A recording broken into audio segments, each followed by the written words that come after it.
Tonight on the Game On podcast, Port Adelaide, Sydney, what can you say? But where does their next win come from? Adelaide, they will want to come back after the bye, pretty hungry. And how far is too far when it comes to tagging? Got a bit to discuss there as well. I've got no problem with it personally, so yep.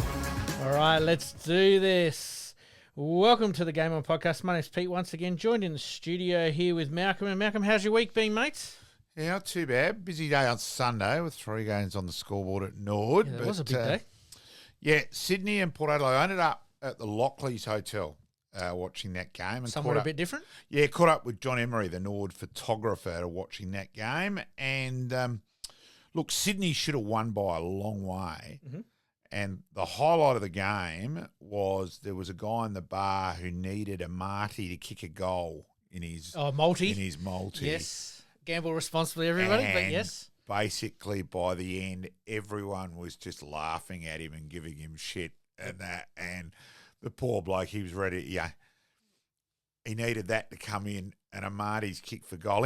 A Marty made Fred Phillis's kicking for goal in the 75 grand final look amateurish. Yeah, it was incredible. Yep. Yes, 6 points and 2 out on the full. It was ridiculous, and a lot of them were really close in. Yep. Like the last one he missed, I reckon the umpire actually got a bit of the theatre of it, paid him a pretty soft free, and he missed from 20 yards out directly in front. Yeah, So, I did see that and put my hands on my head. Just a bit of housekeeping to everybody. We do apologise for last week. Actually, our YouTube side of things didn't quite record. We're having a couple of little technical issues at the moment, also with a couple of episodes there that we have already pre-recorded. We think we've sorted that out, and we should have that all sorted actually by hopefully the end of this week. So, and I will get we back will to you, up. John Cunningham. I'll message you tomorrow. Yep. We'll have that all ready and raring to go.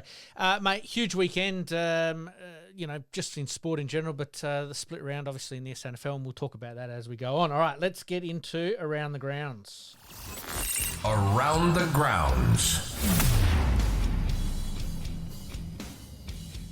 Right, we've got a fair bit to cover tonight. We're going to cover a little bit of the cricket. We're going to cover, obviously, the SANFL, and we're going to cover the netball, but we better kick off with the football first. You've already sort of led us down to the Port Adelaide route as far as the AFL goes, but the Jekyll and Hyde season continues with a poor effort at home, and that's probably the most disappointing part. Well, they were Sydney. terrible. Yep. They really were. And as I said, Sydney should have won by 10 to 15 goals. It was a terrible game. It was turnover city, missing easy goals, missing tackles. It was...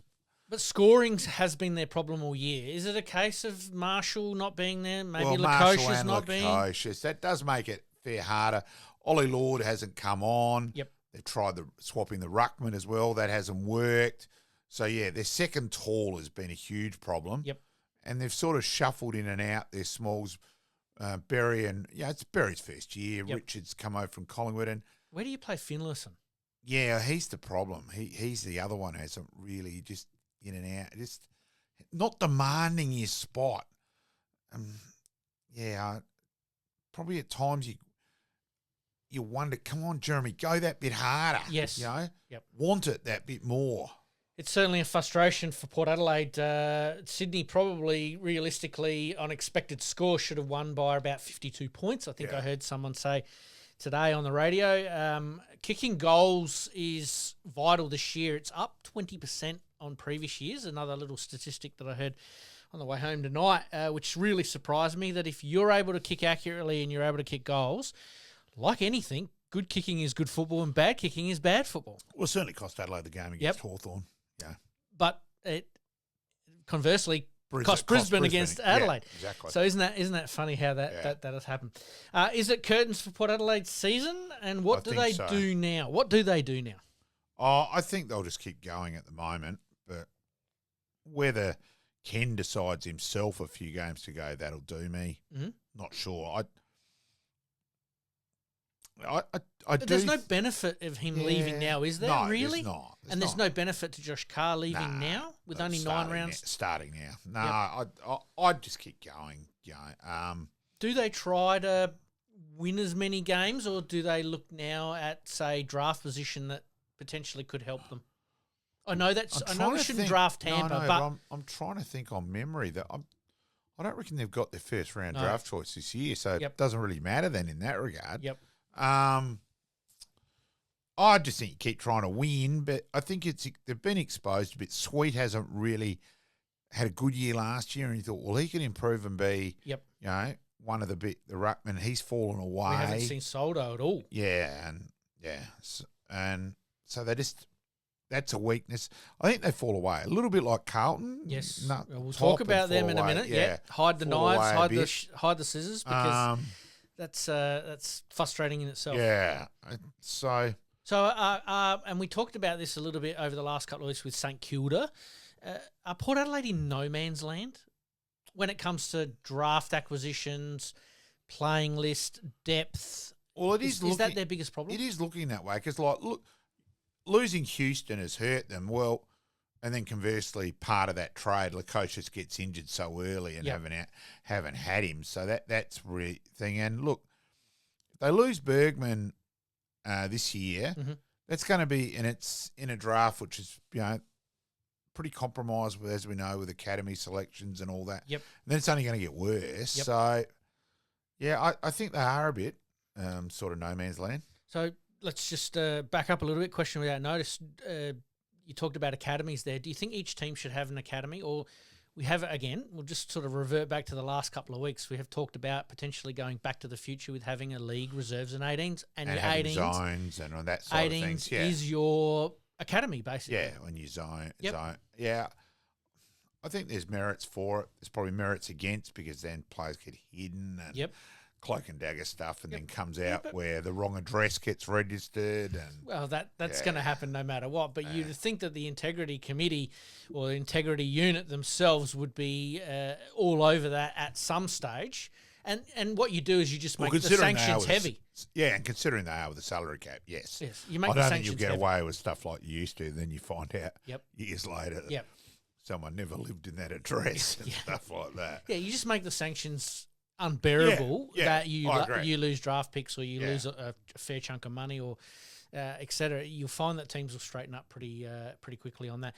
Another question without notice: what is your thought on players with the father-son? Do you like that, and father-daughter? Now that we've got the AFL, do you think that is an integral part of the competition to stay? Look, while you like the romanticism of it, in reality, it should have gone as soon as the interstate teams came in. Yep. So right back when West Coast and Brisbane originally came, it should have gone then. Yep. Because it has compromised things. And, Yep. the stupidity that, Gibbs was tied to the Crows, which is fine. Yes. In terms of, but hadn't played 300 games. He'd played 291. Yeah, that's bullshit. Yep. It was just way over the top. And it turned out that Brett Ebert should not have been father-son. He didn't qualify, and they didn't realise that till afterwards, till after Brett had played. Yep. So they then let it go. Yep. Well, Yeah, I mean, yeah, that's crazy out of So that. do you think St Kilda are on the right track, their president, in saying that there are loopholes that are being exploited? Then there's swings and roundabouts, and it looks like they may be the benefit of one with some kid from their next generation. But they're asking to that. get rid of it now. Rid of it, yeah. So they look a bit silly in that way. They Look, do. and let's also remember that it is different on the eastern states because you're competing against rugby. Yep. Now, Isaac Heaney says he would have played rugby. Now, where we don't know whether that's true or not. Yep. You've got to suspect that it's probably... Yeah, I think it's got a fair bit of validity. It's plausible, there. Yeah, and out of that. So that way, they got him and Mills through that. Yep. It is important still, and the numbers and Queensland are okay. I have my doubts on some of the number. I've heard a few stories up there and around the traps. You do doubt a few things, but Are you talking about participation numbers? yeah, participation, which I think you can You can inflate that. Yeah. So I do doubt a bit of that. Yep. But at the moment, Queensland's the fastest growing state playing football, Australian rules football. So that's pretty important. Now, I know it's a bit of a hobby horse of yours, and I tend to agree to a certain... Well, actually, I do completely agree, is that it is an extended VFL. Yes. Now, the Adelaide team, the West Coast team, came into the competition, Port Adelaide to a certain degree, and Freo came in, prop the AFL up or the VFL up at the time when they were struggling a little bit. Oh, more than that. There were clubs who were going to go bankrupt, and technically they were bankrupt. Yep. They got saved. If there wasn't the TV rights, there were clubs which would have gone under. And what was it? $4 million was paid by each side that came in. And it wasn't only at the top end. Collingwood and Richmond were both in huge trouble. Yep. I don't know if people can remember back then. Collingwood and Richmond, it became quite ridiculous. There became virtually a war over players. And the wages kept, there was Cloak, Rains, Stewart, the late Philip Walsh, just off the top of my head. And it just kept going and going. And both those sides could have easily gone under. Exactly right. And so the licence fees save clubs. Now, this is where I'm sort of leaning a little bit more towards this particular question is, do you think the northern states are helping prop up the AFL a little bit on the basis that they are the fastest growing state? Obviously, success is important, and Brisbane have had their time in the sun, and they're right in the sweet spot again, and we'll talk about that a little bit later. But is it important for, say, a GWS, a Gold Coast to be successful in the overall scheme of the AFL? It is, but also especially the participation numbers, which the CEO and others under get judged, and bonuses come into play. Well, yeah. So, and this is where I'm coming from, is that the AFL needs those academies to attract those players to make it an attractive spectacle. So I think it's important to keep them. Yeah, I think so. Yeah. Overall, there's more positives than negatives. Exactly. All right, mate, let's get back to Port Adelaide. Let's have a look. With limited resources, what do Port do and how do they recruit to remain competitive in the short term? Because really, you've got a new coach coming in. How much rope do they give him? Yeah, well, they're doing everything they can to try and keep Bergman and Butters. So, you can't do any more than that. Yep. They did recruit. They got Lukosius. Lukosius changed his mind. He was coming to the Crows and changed his mind on virtually in the last 24 hours of that. So, do you think something like that could happen with Nasiah Wanganeen-Malira, or do Port Adelaide don't have the draft capital to be able to do it? I believe, Nathan, that Nasiah Wanganeen-Malira will, it may be done this week or next week. He'll be at St Kilda. We'll announce 2 more years at St Kilda. And that's fair enough too. Yep. But yes, these are the permutations that are going around, especially with Port Adelaide at the moment. What do they need to take a look at for the future within their current squad? Is it forwards, backs, mids, depth? Well, I think they've done that to some extent with Bergman. Like, everyone thought he was a defender. Yep. Then all of a sudden he went into the midfield against the Crows and did a really good job on Dawson that night. And he's continued that he's shown that he can be a good midfielder as well. Mm-hmm. So, and you've got Butters for the burst, Butters and Rosie for the pace, and Horne-Francis. So they've got, as we know, their X factor there is as good as anyone. Yes. Does that make this year more disappointing than most years because of that? I thought once, I did wonder, well, they're going to be a forward short. They need Ollie Lord to really kick on after their other injuries. Yep. And I did wonder whether that had happened in the pre-season. Yep. I think, will they make the 8 or not? A lot of teams a lot of people, sorry, not a lot of teams, a lot of people had them in the top 8. I wasn't so sure. I thought they were an iffy one, and it's turned out that way. 8 to 12 with maybe sneaking in, and it's all fallen apart since then. Yeah. Injuries are vital. Yep. You lose out of that. Like, that happened last year with Adelaide with Thilthorpe. Yep. As soon as Thilthorpe got injured, they were stuffed, it changed really. it, Yeah. Are you surprised with their lack of competitiveness? Especially this year, because they've had some fair odd hidings. Yeah, probably when they get behind and the game's over, in terms of winning it, the white flag's gone up. Yep. Now that's, ironically, we're talking about Adelaide Uni on the same wastes today, a couple of us. Yep. So that's mindset, isn't it? That's between the years. Bloody oath it is. So has Ken lost that ability because he's checking out at the end of the year? Because these are the things you've got to ask. How does a team switch off like that? Yeah, and Carlton are in the same boat at the moment too. Yeah, so, I just don't know. I don't think there's an easy fix. so many things you can question. Is it the game plan or the move? Carlton's game plan and their ball movement's quite bizarre. Yeah, well, their rebound out of back 50 is actually number 1 in the AFL, yet they can't convert. Yeah, they then chip it around so much. That's right. They kick it to their grandmother in the grandstand who kicks it back Well, again. let's stick with Port Adelaide and Carlton. We'll talk about Carlton's absolute debacle against North Melbourne in a minute, but what do you expect between Port Adelaide and Carlton this Thursday night? I think it'll just be a slog. It's going to be wet.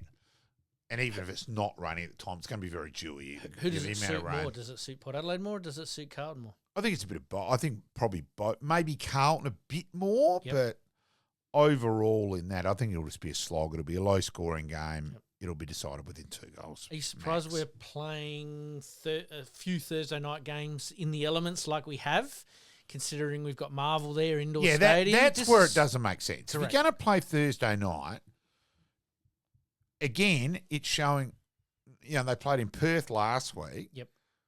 Well, we'll give the Victorians a bit. They can stay home because it's designed for TV. They don't really care. Yep. It is purely TV industry in that regard. Yep. So we'll treat, and the game's virtually at the moment. If you want to play on a Thursday night or a Friday night at the moment, the game's 90% of the game should be at Marvel. Yes. You're complaining that Tasmania have got to have a roof to be in the competition. Yep. Yet you're not using the bloody ground with the roof constantly when it's wet. It's crazy. It's hypocritical. And the other thing is we're led to believe that there should be blockbuster games on a Thursday night for most of those Thursday nights during the year. Like you, I think that you can use all the other stadiums during the warmer months, but as soon as it comes to the winter months, make use of a facility that you've really underutilised for probably the last 12 to 18 months. And it's the AFL's facility.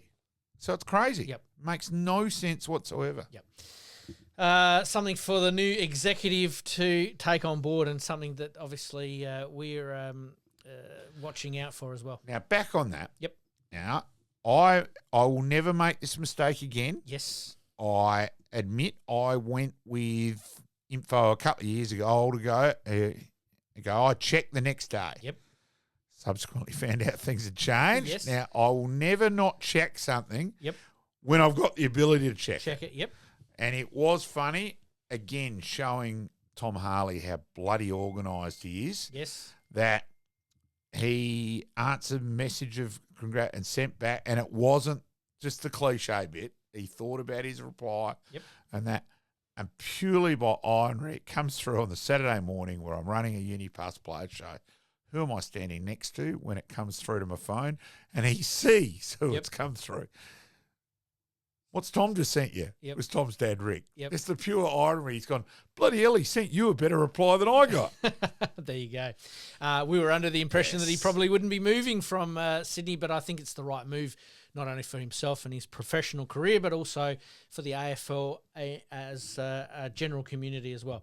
All right, mate, we better talk Adelaide. We didn't obviously see a game last week from Adelaide, but Adelaide, they need to come back hungry after the bye, don't they? With very little injuries, they're best placed to make finals this year. And that's the thing. With the selection of last game, with their lack of injuries, their selection is still mind-boggling. Mm-hmm. And then that last goal where Hawthorn, their structure-wise, that's not happening at Collingwood especially. Yep. I enjoy watching Collingwood more than any other team, Yep. purely because of their structures. Yes. Although Brisbane played some pretty good structure on they Thursday did. night, Yeah, they were Friday very night, good. sorry. We'll talk about Very that good. one a bit I later. think you do. You gravitate to those teams that do play not only an exciting brand of football, but a blocking type of football. Well, it was the benefit to be able to see both those teams live Yep. in gather round. Okay, Brisbane, because I'm doing the scoreboard, you're too busy to watch the game as thoroughly and relaxing. Yep. We're Collingwood against Sydney that night and sitting with Howie, and we were just going, geez, how good's that? And I said, watch Lipinski for 5 minutes. And he said, geez, he works hard, doesn't he? And just sat there, relaxed, watching, taking things in. Do you think Adelaide's improved that this year? To some extent, but not as much. They're still a rung or two behind? Yeah. Is that personnel? Personal, yes, but also, as I said, that they ran That last goal looked like under eights footy where the kids just run ahead of the ball and just chase the ball. No, it was terrible where they got. Yep. And Berry did that against Brisbane as well. At 1 centre bounce, he went way too early as well. And so he did in that last goal. Tried to It wasn't anticipate only a little him. bit. Yep. It was poor. Try to anticipate a little bit. Matthew Nicks and his plan B and C. Do Adelaide have the players to shuffle the magnets where needed? Because that seems to be maybe a weakness. Yeah, to some extent. But they get Or is that personnel? a bit of both. I still think Murray comes back this week, potentially. I still think he's probably their best defender, best key defender. Yep. Michael Annie's probably the best small. Yes. And that. So Who misses out? I think Butts will end up missing out. Wow. So, which I think is pretty unlucky. Absolutely. He's been pretty good overall. So it'll be interesting because Butts probably does handle the bit bigger body where Murray's probably the more athletic one. So it'll be interesting to see what they do in the end. And especially they're playing Richmond, Tom Lynch. Yeah, which probably does suit Butts. So it'll be interesting. Yep. Who from the SANFL should be coming into the Adelaide side that hasn't maybe had their opportunity just yet? Charlie Edwards is the one, halfback flanker. He's been pretty good.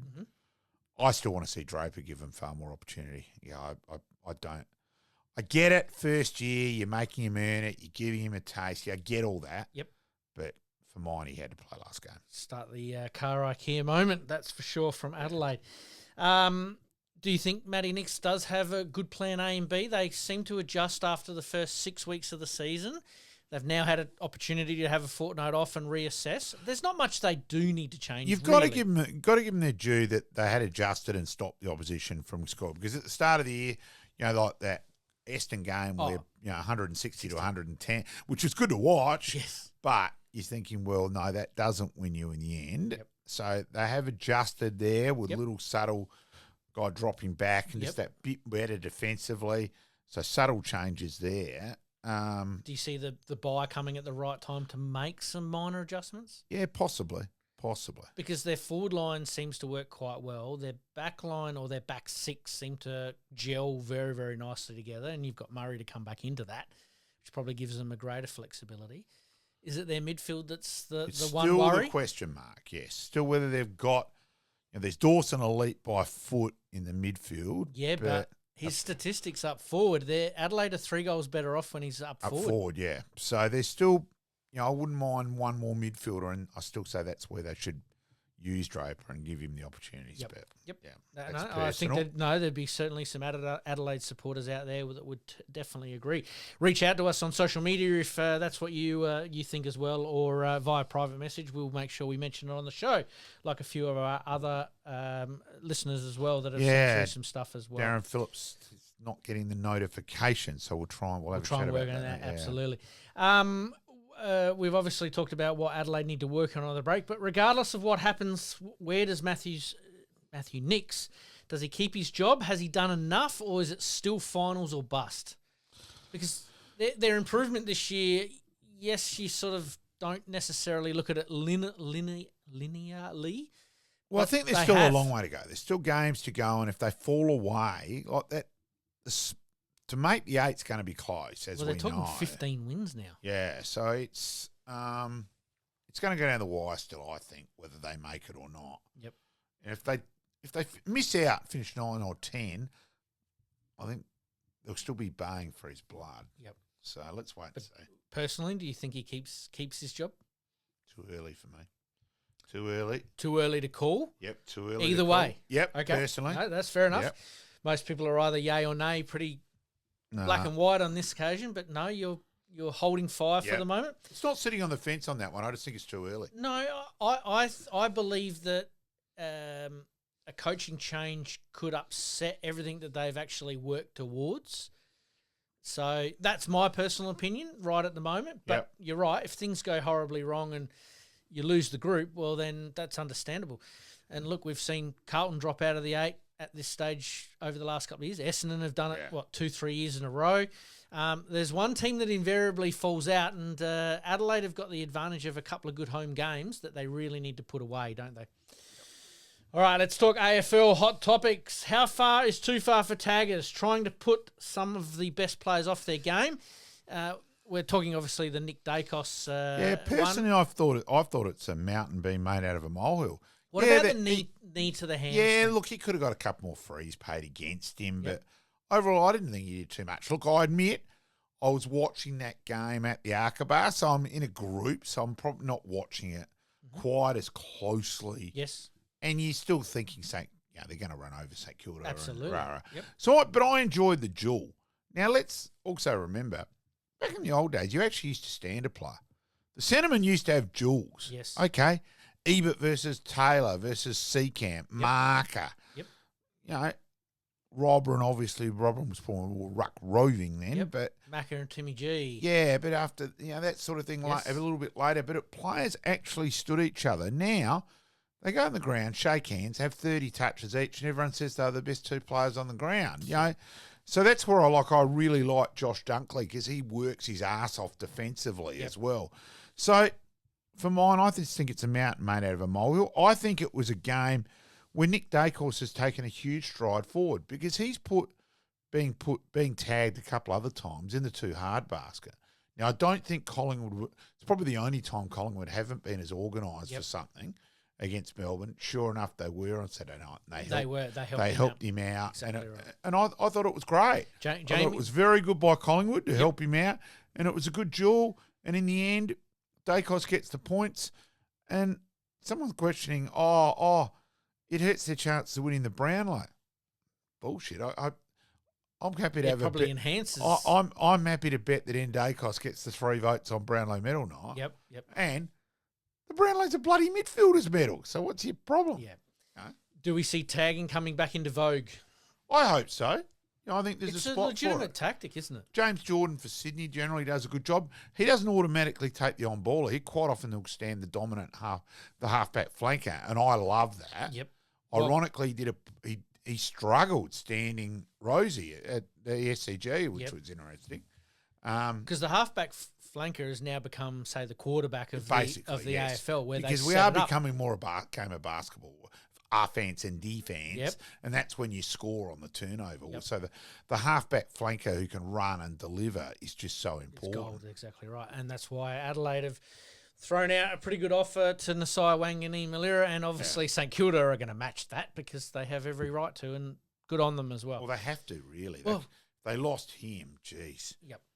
And they don't look like they're going to get DeConing, but that's all up in the air as well. But out of that, I agree with Lee Matthews' comment the other night, was going, hang on, because DeConing was pretty average at a couple of contests on the weekend. He said, this guy's meant to go and become the highest paid player in the comp. Now, that's a bit ridiculous, and I agree with Lee on that. Yep.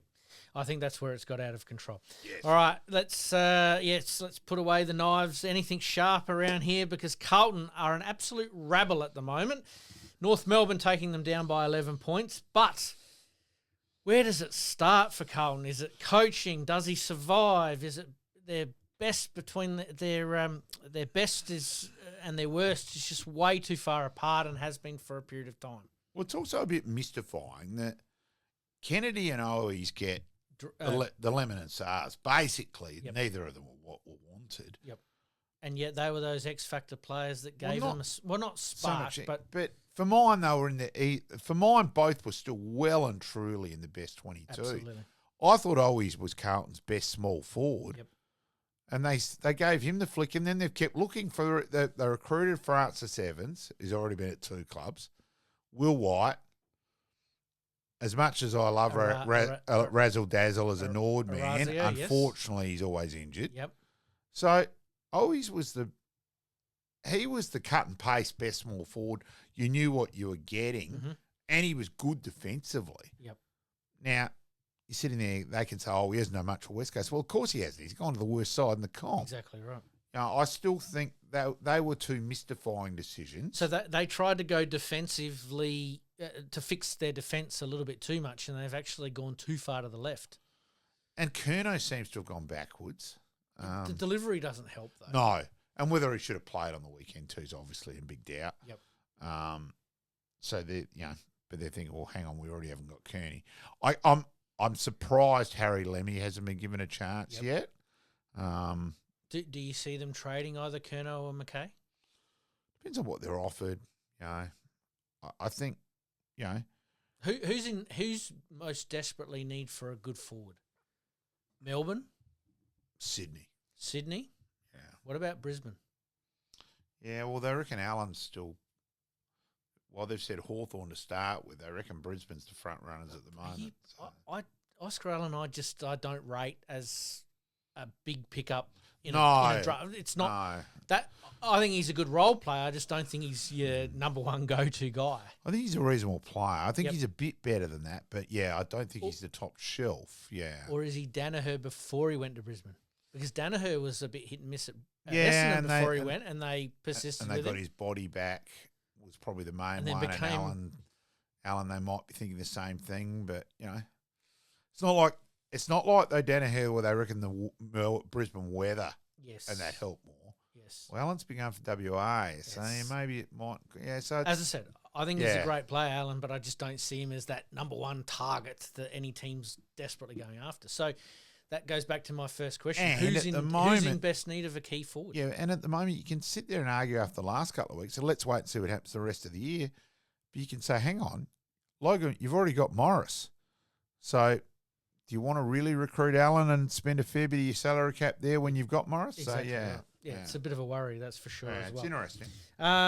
Carlton, does Michael Voss survive? You were not on the fence about Matty Nix. You were sort of waiting to see. What's your thoughts on Michael Voss?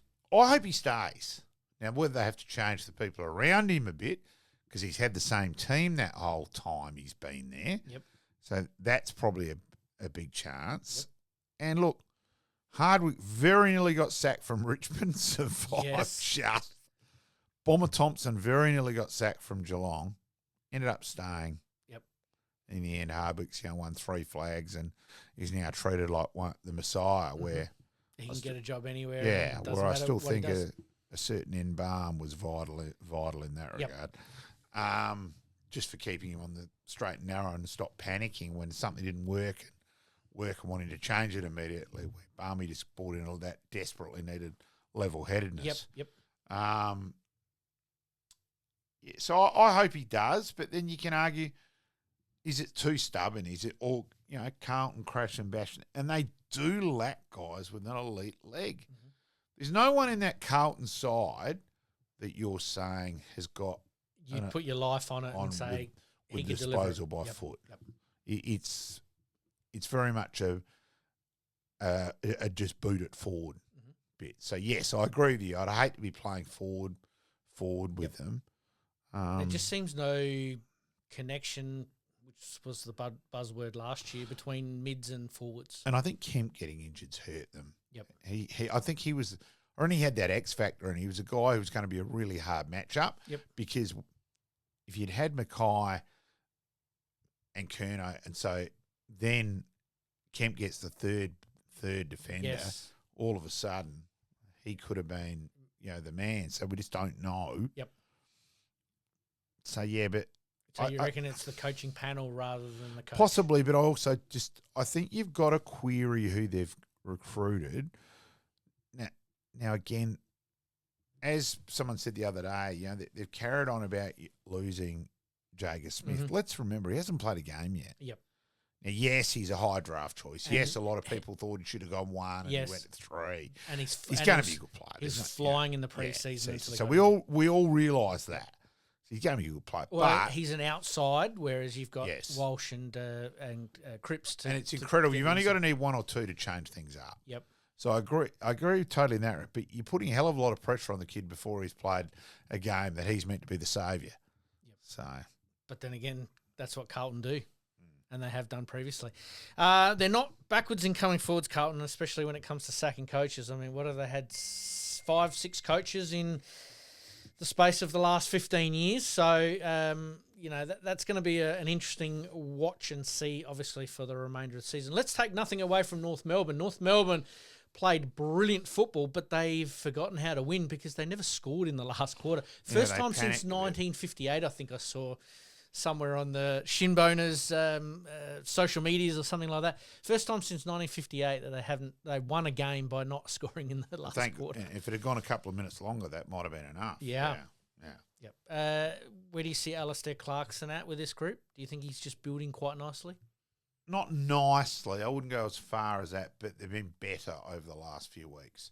Well, their last 6 or 8 weeks. And they could have beaten Freo. Yes. Yeah. I did bump into Harry Faulkner on Friday night, actually, over at the Payne and Bowling Club.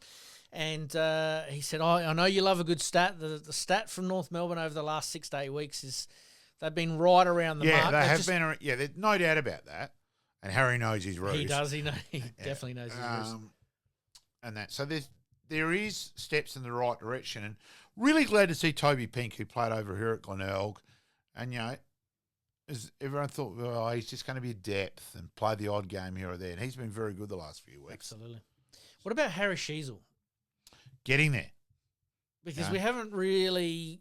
The expectation this year is probably not as much. Oh, I think, obviously, just all of a sudden with what Kane Corn said, they got more attention on him. He was a bit unlucky with some of that. I think there was a bit of validity in what Kane was saying, and the stats showed that with his lack of score involvements with his touches. Yep. But now going in the midfield and that, he seems to be getting there. So O'Sullivan, wins the Rising Star, and so he should again, number 2 draft choice. So. And all that, but he's showing promising signs. McKercher looks good. Are they one good pre-season away from putting it together? Yeah, maybe? Quite possibly. Because young bodies, light frames, but literally being one pre-season away from. I think next year, all of a sudden, you're thinking they are a chance to make the 8 next year, and upset a few teams along the way. Be real, you haven't been able to say that for a long, long time about North Melbourne. Absolutely, and good to see. Brisbane still a threat. Huge win against Geelong, but they did expose some weaknesses from Geelong, and it's funny how you make your defenders accountable, and it pays dividends. They did, but geez. Kieran Myers, who's been the guy with the weird kicking action, almost like the soccer corner kick action, but has been beautiful, has sliced through everyone else with butter. He couldn't do it. He was terrible on Friday night. Yep. Danger missed goals, which he's kicked the rest of the year. Yes. Then he kicked 6-15. Now, I think on the scoreboard thing, it was quite close, and it should have been a close game in the end. Yep. So, while Brisbane were very good. Well, they just held the ball back. Yeah, they were smart. Yep. They did their job, but you can say Geelong contributed. Would you say Brisbane and Collingwood are the only 2 teams that could potentially do that with precision because of their elite legs? I still think Geelong can do it. Yep. Especially, ironically, they may be better off on the G than at home, just with their change. With Bailey, Bailey's a big addition, so that's all of a sudden Bailey and Holmes have got pace to run through the middle. So yeah, it's interesting there. Maybe that's just a bit too simplistic. Yep.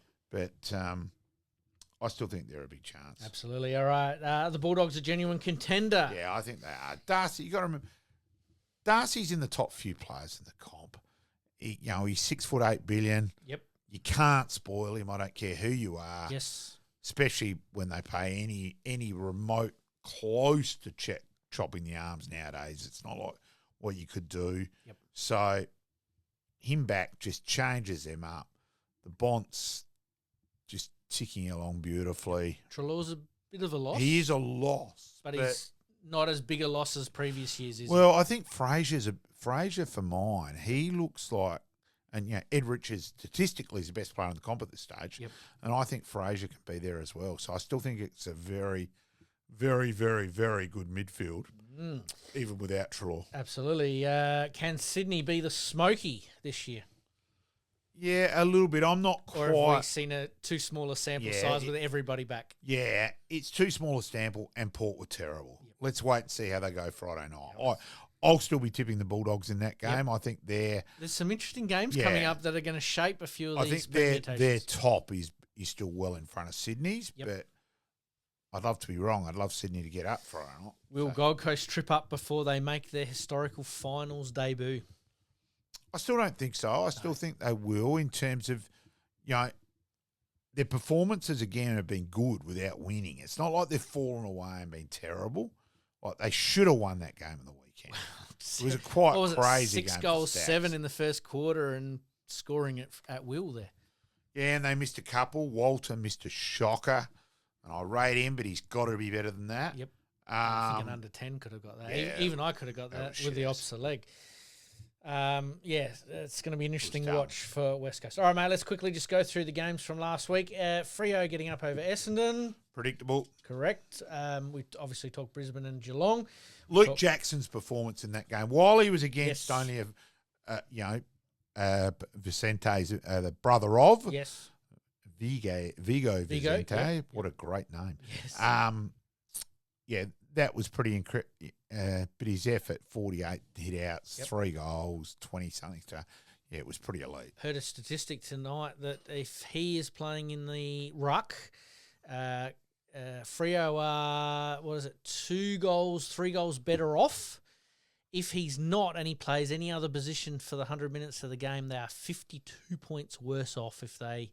It's going to be very interesting what they do this week. Yeah, exactly. Incredibly right. What do they do with their ruck? Who's in line to buy out Freo's contract if they want to move him on? I don't think it'll be Jackson. It'll be No, Darcy. I'm talking about Darcy. Well, all of us. I think there'll be a few clubs after Darcy, including Adelaide. Yep, which would be a very good move. So speaking of Adelaide, they re-signed their early McAndrew, their early season pre-season recruit. The player should be at Nord, yes. Anyway, so we talk about that. And Collingwood obviously getting up over St Kilda. St Kilda got back within level there just what about after game, the 3 quarters. It was a better game than expected. And the Bulldogs taking care of Richmond. All right, let's get some quick tips before we head off to our break. Port Adelaide v Carlton at the Adelaide Oval. If in doubt, go the home side.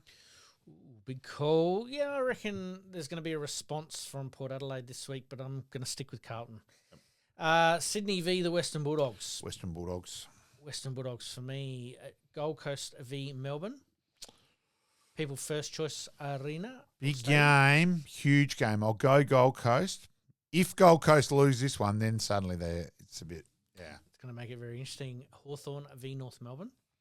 I'll go Hawthorn, but I give North Melbourne a chance. I think North Melbourne will stick with them for a half, and then I think the other half, there will just be a bit too much class from Hawthorn. Collingwood v West Coast. Go Collingwood. Richmond v Adelaide at the MCG. Go Adelaide. Adelaide it is. Freo v St Kilda at Optus. Fremantle.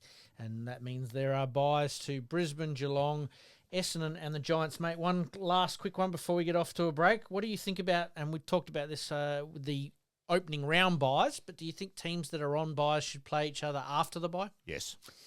There you go. You heard it right, folks. Yes, and yes. Absolutely. All right, mate. Coming up, we've got a little bit of cricket. England v India and Australia, obviously, versus the West Indies. We'll talk about that. We've got the SANFL Sturt dominating at the top of the table at the moment. And the Netball, the Thunderbirds have got a bit of work to do to make finals.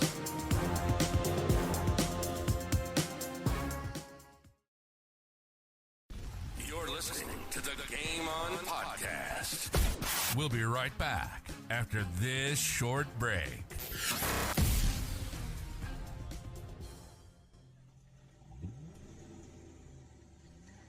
A dents and scratches putting a dent in your day?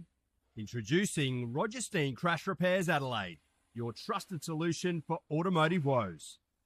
With over 2 decades of expertise, Roger Steen Crash Repairs guarantees top-notch service, restoring your vehicle to its former glory in no time.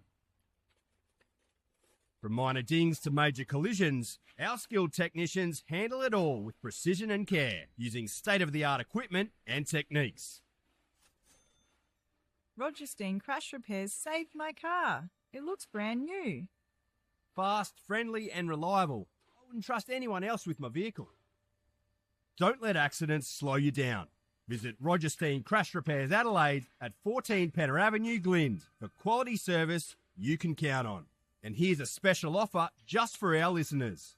Mention this podcast and receive a $100 discount on your repair. Roger Steen Crash Repairs Adelaide. excellence in every repair. All right, mate, we continue on. Let's talk cricket. Obviously, England playing India at the moment in England. I did happen to catch a little bit of this late on Friday night and again on Saturday night. It's turned into an interesting contest. Yeah, it's been fantastic. Look, I know you love your cricket. Have you been watching a little bit of it? Yeah, I'm following it pretty heavily. Yeah, not much sleep in the Ashwood household when cricket's on. Fair enough. Pant, first Indian player to make hundreds in both innings in a test match in England. Yep. He started terribly yesterday in terms of trying to invent everything. He tried that. Is this the T20 mindset? Yeah, he tried this reverse scoop and he luckily got an inside edge. Otherwise, it would have been palpably plumb and he just would have looked like an absolute idiot. Yep. But then he smashes them, gets 100. Rahul's a beautiful player to watch. Yes. Similarities to Mark Waugh, I reckon. Yep. In terms of just... Was he the one that injured the wrist or was having cramping problems? I love watching him. Yep. So there, and look, to Brooks, Pope batted well, and Brook, I think they've got batting power, which is going to scare Australia. I give England a huge chance at the moment in the Ashes. Wow. I think their batting's far more settled than ours. Far more questions on Australia than what there is on England's. I think Brook will be good on Australian pitches. I reckon his batting, the bounce and the square of the wicket will suit him. Yep. Hope I'm wrong. Even with the kookaburra? Yeah, I hope I'm wrong. Yep. And he bombs. But there, he made 99. Got out an average shot, actually. Mm-hmm. So, and India, once they got to 5 out, they were all out. They collapsed in both innings. So that has been the MO of India lately, hasn't it? It is, big time.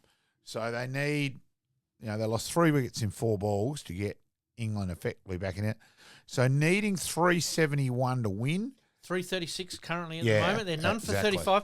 Yeah. We've got an old-fashioned day 5 chase on our hands. And look, they'll score quick later. If they've got wickets in hand, they will score quickly. Yep. Is this where Bazball actually can be handy? Yes. And they did chase a similar score to beat India on the last tour. I think it was at Headingley as well. I'm not 100% sure. So, yeah. Is Headingley, and I did hear this just on the cuff, is it a hard place to field or catch?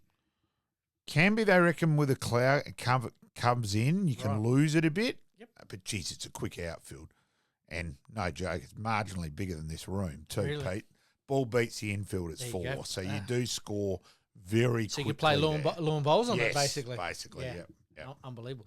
We'll obviously talk about this, the finish of this next week. Obviously, England currently, as we were recording this, needing 336 to win. All right, let's flip over. Australia are taking on the West Indies in a series coming up. What are your thoughts on the inclusions in the squad and potentially what your top 11 is? I think Constance has got to be now given an opportunity. And I want to tell him, be positive, but don't be stupid. Yep. Now, he took Bumrah on and it worked. That's not the way he started his career overall. Yeah, he's been a dominant player at junior level through batting properly. Yep. Not what he did in his first couple of tests. So I want him to bat properly. So does he model himself maybe on a David Warner, where David Warner was positive but wasn't crazy? But not lunatic-wise. That's right. right. And I think out of that, look, I reckon against Bumrah you can defend it. We go, well, hang on.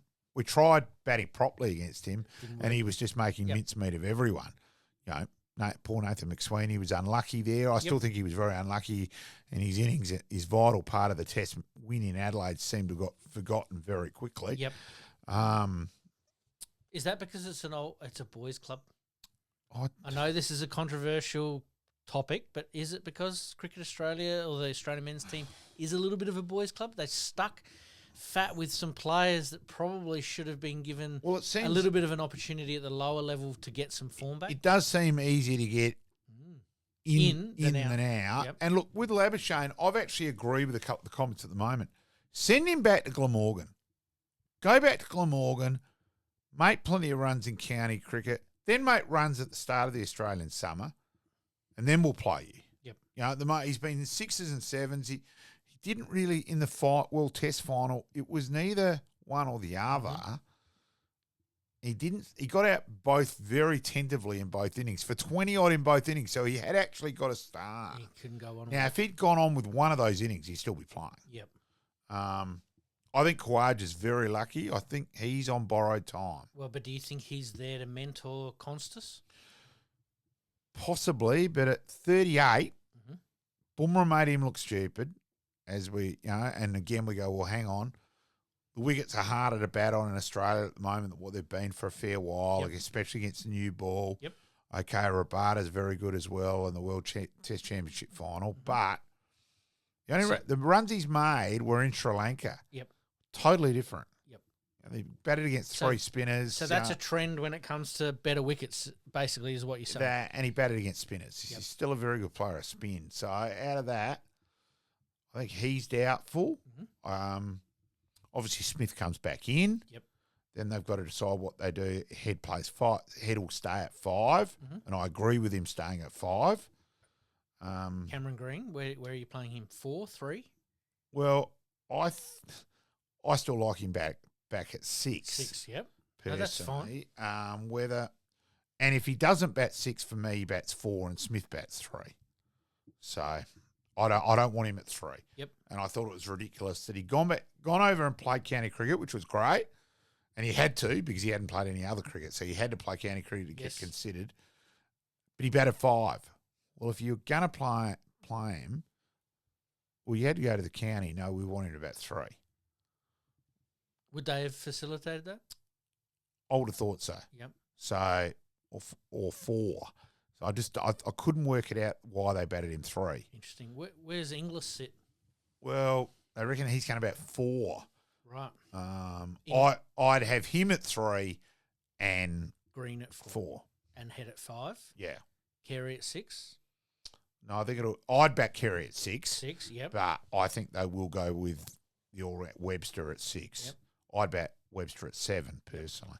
And then the fast pace, who are you sort of thinking about that? I personally have got Boland in front of Hazelwood at this stage. Yep. Because Hazelwood hasn't played any first class cricket. Yep. For me, that's vital. This is a chance to get it right before the Ashes.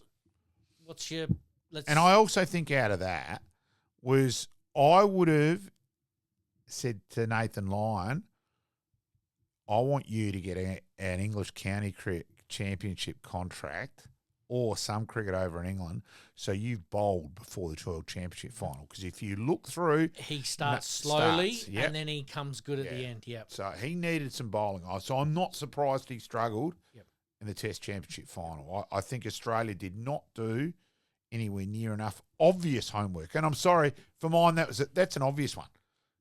It slaps arrogance, doesn't it? It did. Yep.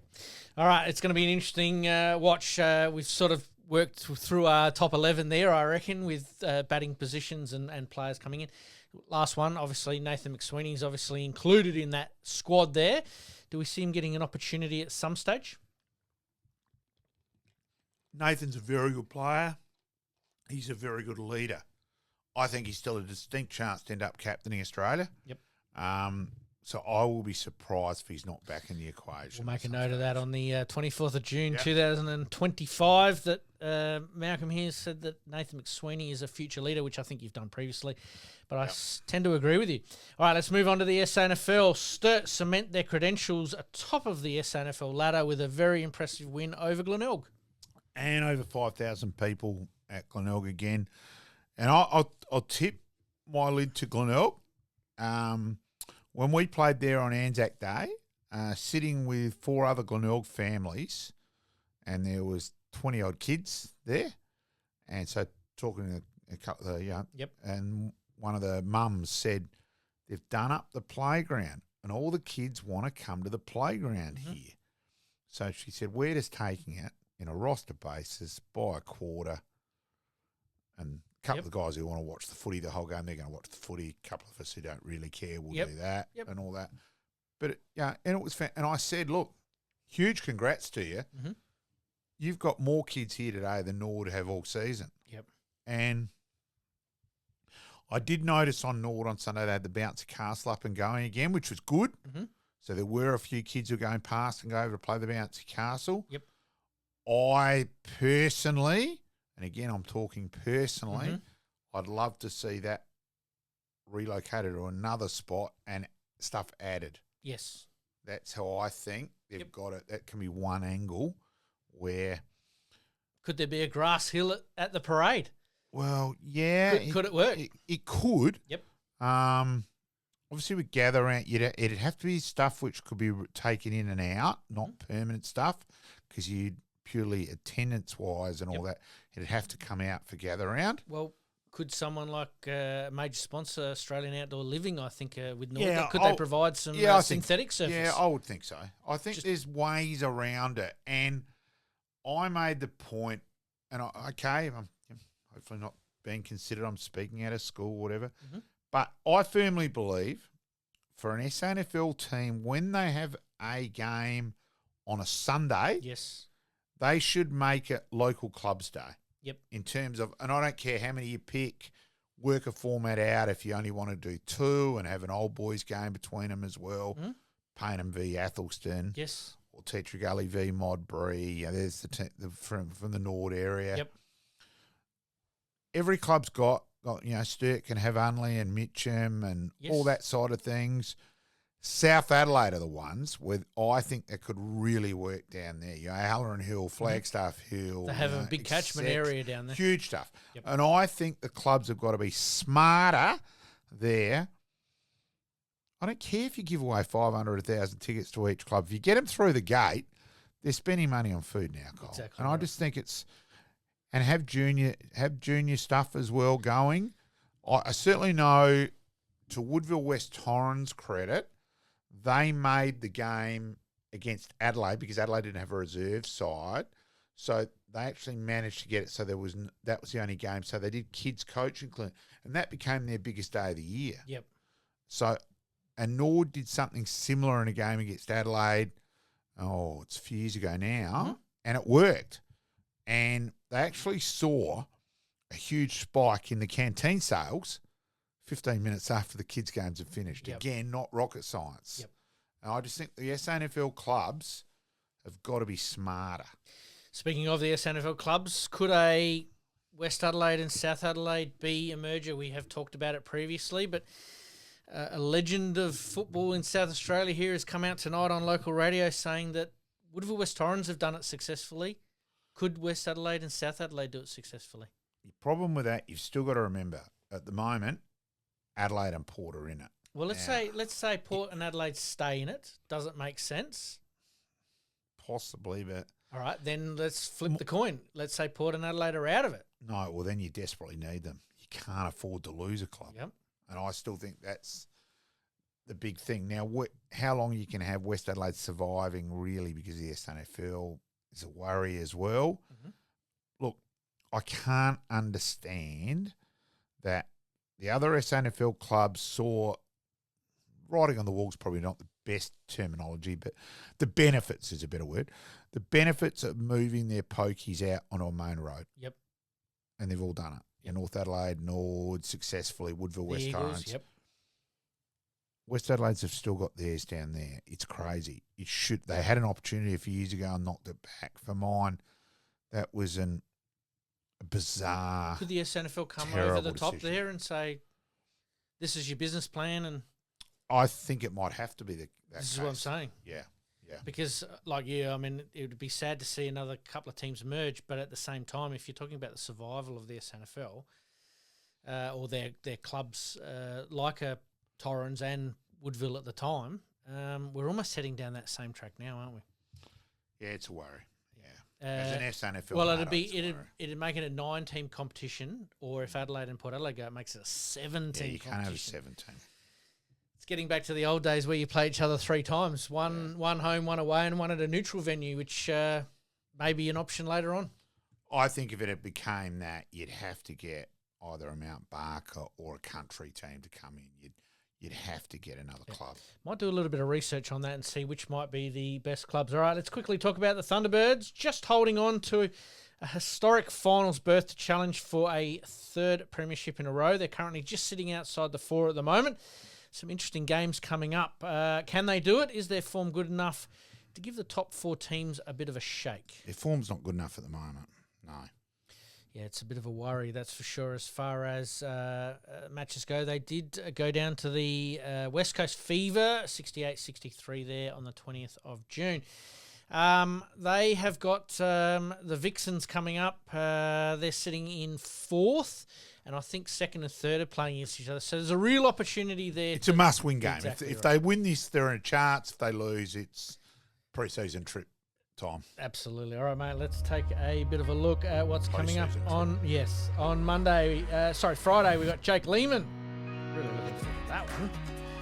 And Keith Thomas finishing off 6 of 6. You're listening to the Game On Podcast. We'll be right back after this short break. Looking to buy or sell your home anywhere in Adelaide, from the hills to the sea? Meet Gary KRIEVS, your dedicated local agent from OUWENS CASSERLY Real Estate. With unparalleled knowledge of Adelaide's housing market and a commitment to exceptional service, Gary ensures a smooth and stress-free experience for all your real estate needs. Trust the expert, trust Gary KRIEVS at OUWENS CASSERLY Real Estate. Your next dream home awaits. Contact Gary today on 0422 071 317 or on email garyk@ocre.com.au. And for more listings, please visit owenscasserly.com.au. Make it happen.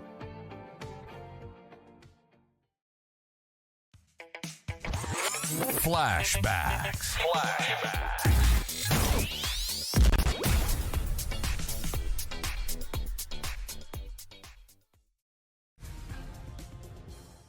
For a boundary throw in the right forward pocket for the Bombers.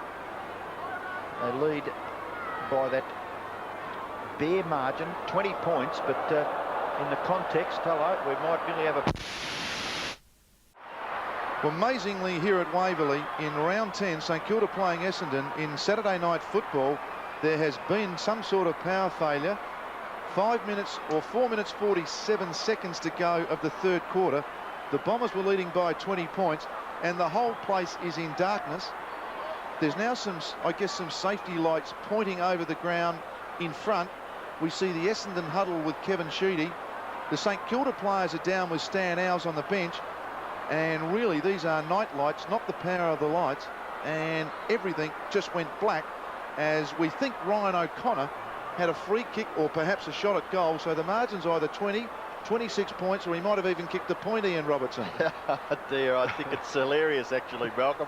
And you mentioned about people taking photographs, but it certainly is a first as far as Waverley's concerned, although I do remember one night here in a pre-season game, I think it was, actually it might have been mid-season game, when the sprinklers went on. Now, one of the problems here, of course, is not knowing the rule. I don't think there is a rule on this, you know.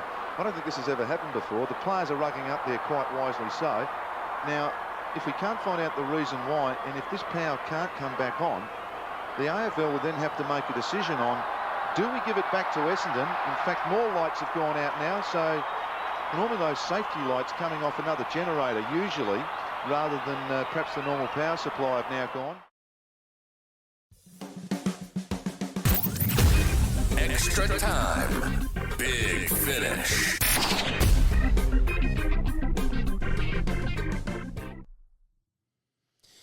All right, mate. Waverley Park was, or VFL Park was in the news, obviously, for being sold. Obviously, the AFL have purchased it back, but there's been some classic events that have happened at that venue, and that was one of them. Good deal for Hawthorn too. Get it for $1 and sell it for millions. Exactly right. Yeah. It's unbelievable, and that night was synonymous coming back. I think the following Tuesday and played the rest of that quarter. Yeah, unbelievable. All right, let's talk AFLW very quickly. Adelaide superstar vows to leave no stone unturned in sending out Matty Clark in his final year with a big win. Yeah, we can only hope. Wait and see. Exactly right. Congratulations go, talking NBA, to Oklahoma City on winning Game 7. Wow, don't see too many championships that go to Game 7 in the NBA's history, but well done to them. Josh Giddey looks like he could become the new ambassador, obviously, or the number one ambassador for not only basketball but Australian sporting terms. Yep, Exactly yep. right. Let's talk soccer very quickly. Sam Kerr rejoins the Matildas after an interrupted injury. Return. It is promising. Let's leave it at that. Exactly Yep. right. State of Origin was an absolute belter last Yeah. week. I stuck fat with Queensland and I I'm switched glad of on that. about 10 minutes early, and all of a sudden they're up by 26 points. But New South Wales came home with a flurry. It does make it interesting for Game 3. Yep, Exactly yep. right. What did you think of it over in Perth? Yeah, look, at least it's kept series alive. That's the important thing. Exactly right. And it is for national selection as well. Tennis traditional warm-up events at Wimbledon.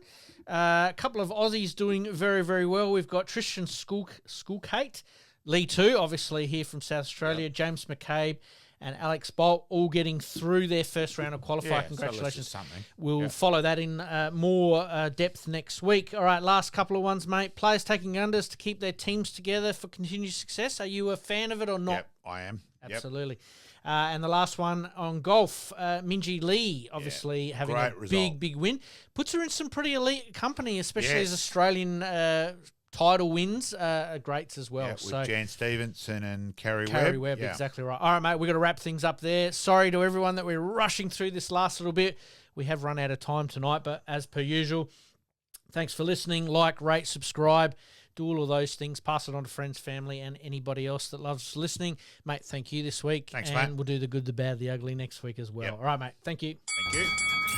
In this crazy world we live in, we all need the distraction. Enjoying the show? Like, rate, and subscribe. Hook up and connect with us on social media at Sportscast SA. We'll see you next time on Game On.